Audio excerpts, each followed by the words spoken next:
हमारे इस चैनल मैथिली गंगा को लाल बटन दबाकर सब्सक्राइब करें व घंटी के निशान का बटन दबाएं ताकि सभी नए वीडियो आप तक तुरंत पहुंचे बिल्कुल मुफ्त।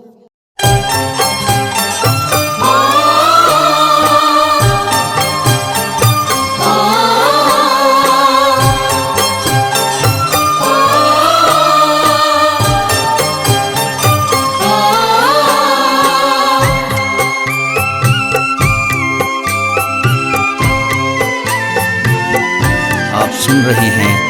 गंगा कैसेट की प्रस्तुति।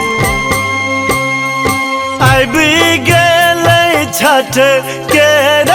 दिन डोमिन कोनिया बना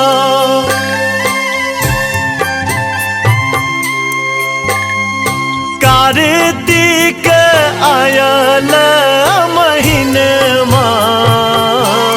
डोमिन कोनिया बना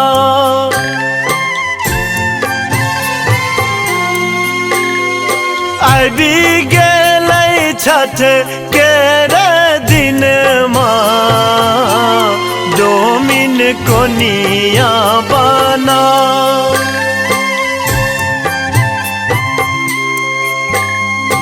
कार्तिक आयल महीनमा डोमिन कोनिया बना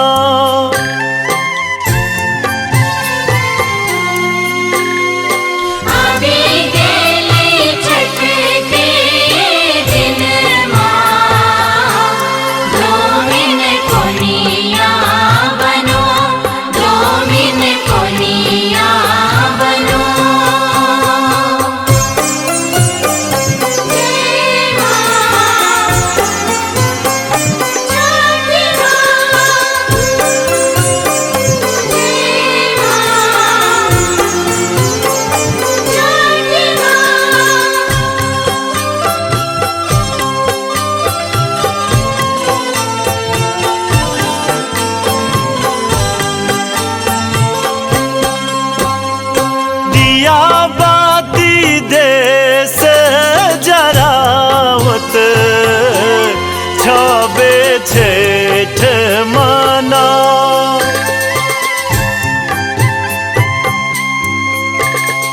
खरना के करत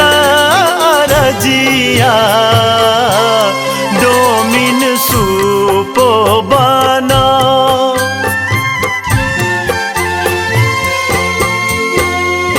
आबि गेलै छठ के दिन डोमिन कोनिया बना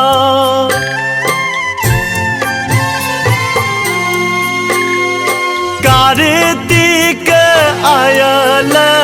महीनमा डोमिन कोनिया बना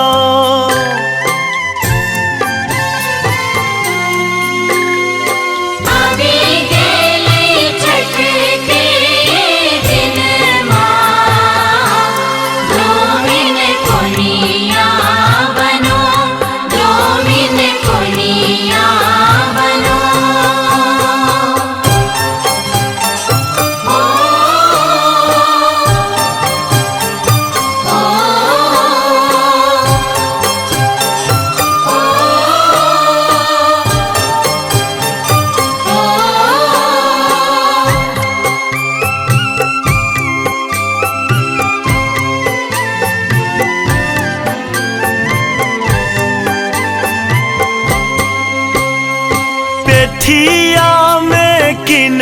लो ई छीटा सुपती बनल अछि से ला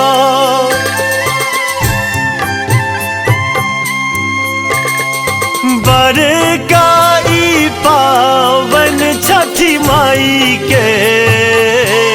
कतेक महिमा सुना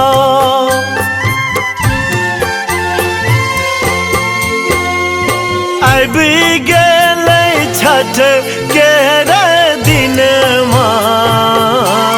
डोमिन कोनिया बना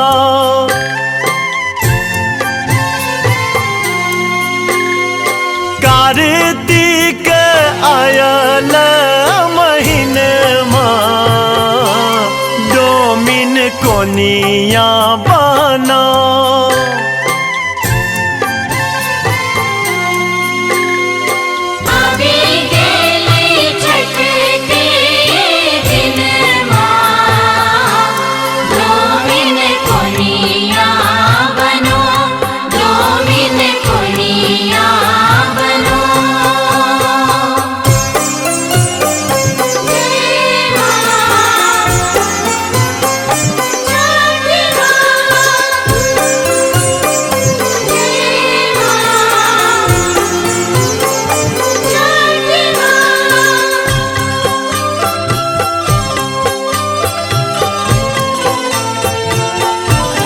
सुन रहे हैं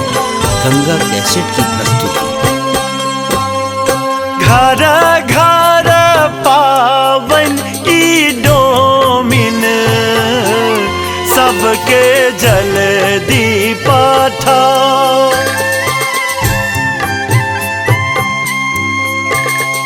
देता इनाम सरस जी डोमिन कोनिया दा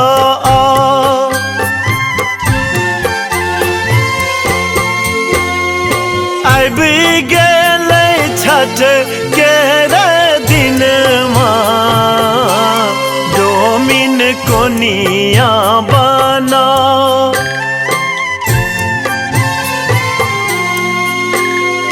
कार्तिक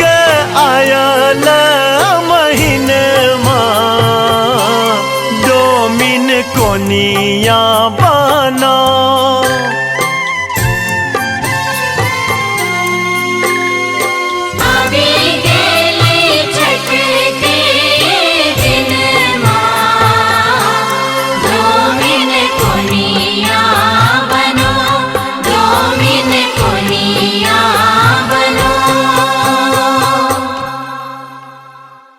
हमारे इस चैनल मैथिली गंगा को लाल बटन दबाकर सब्सक्राइब करें व घंटी के निशान का बटन दबाएं ताकि सभी नए वीडियो आप तक तुरंत पहुंचे बिल्कुल मुफ्त।